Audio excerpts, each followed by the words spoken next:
нараачылыктар болуп келген да.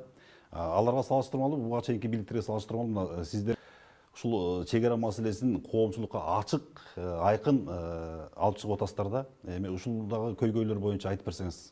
Негизи кайсы гана мамлекеттин коопсуздугу, бүтүндүгү болбосун бул чек арасынан башталат да.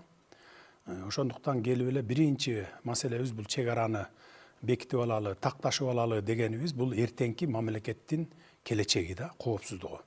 Ошондуктан биз чек араны тез арада бүтүрөлү деген биз аракетибиз бар. Башка Казакстан, Кытай менен чек араларыбыз бүткөн. Şu Өзбекстан, Тажикстан коңшу мамлекеттер менен бүтө элек. Биз баары бир муну бүтүрүп аягына чыгарып алышыбыз керек. Ошондо гана биз өзүбүздү мамлекетти, коопсуз мамлекет деп атасак болот. Анткени бардык чек аралар чечилип, анан кийин баягы чек ара казыктары орнотулуп калат да. Бул ошондон кийин анан бизде баягы коопсуз мамлекет десек болот бизде. Өзүңүздөр көрүп атасыздар, мына кечээ күнү дагы бир окуя болду. Чек арадан Тажикстандан эки баланы уурдап алып өтүп кетип, сабап, сурап, канча аскер техникаңар бар, канча аскерлер бар биякта деп сурап, ушу жаш балдардан. Анан кайра кое берген учурлар болду. Ушундай учурлар чек ара чечилмейин боло берет да. Мындай кайталана берет. Буга чейин деле болуп келген, мынакей билесиздер. Ошондуктан биз чек ара маселесин мейли каалайбызбы, каалабайбызбы чечишибиз керек. Чек ара маселеси бир эле айылдын жери менен чечилип калбайт.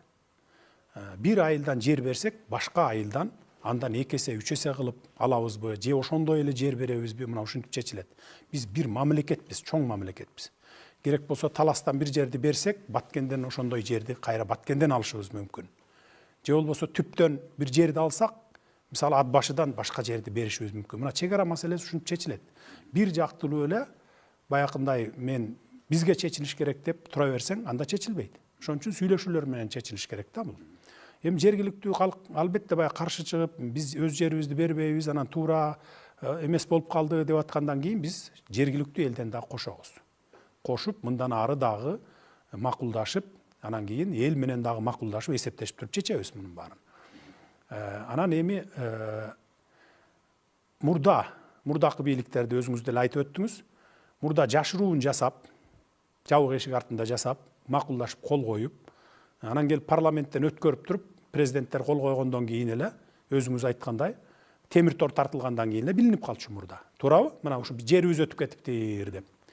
Биз мурдакылардын катасын кайталабайлы, алдын ала мына ачык элге көрсөтөлү, эл менен да макулдашып алып туруп, анан кийин чечишип, анан зымтор тартышалы деп атабыз. Биздин саясатыбыз ушул. Негизи өзү жашыруун эле болуш керек эле. Кагаздардын көбү жашыруун деп эсептелинет. Бирок биз эл менен эсептешип атабыз алдын ала. Бир эле ташыйып барып протокол кол коюп келсе эле маселе бүтпөйт. Чек ара бул 4 этаптан турат. Чек ара чечилип, аягына чейин чыгып, кол коюшкуча чейин. Бул рабочий комиссия ошол макулдашып келет. Андан кийин баары такташып алып, президенттерге алып киргизет. Президенттер карап туруп, макулмун десе макул болуп парламентке жөнөтөт, макул эмесмин десе кайра артка жөнөтүп, ушу жер туура эмес болуп калыптыр, оңдойлу десе болот. Анан эгер макул болсо парламентке жөнөтөт, парламент алып туруп карап дагы ратификациядан өткөрүп берет, андан кийин келип анан президенттер кол койгондон кийин анан маселе чечилет. Бул биздики башталышы гана. Ошондуктан биз ачык, айкын, кийин ошо мурункулардын катасын кайталап, 10-15 жыл өткөндөн кийин элдин каргышына калбайлы деп мына ушундай жасап атабыз. Ошон үчүн ызы чуу түшүп, кокуй эле кокуй, жерибиз өтүп кетти, анан эртең мынте калалы, тигинте калалы деген андай саясат жүргүзбөш керек. Мен ошол журналисттерге, блогер деп эсептеген өзүлөрүн элге ушуну айтат элем. Тынч бардыгын тынчтык жолу менен, акылдашуу, макулдашуу жолу менен чечишебиз.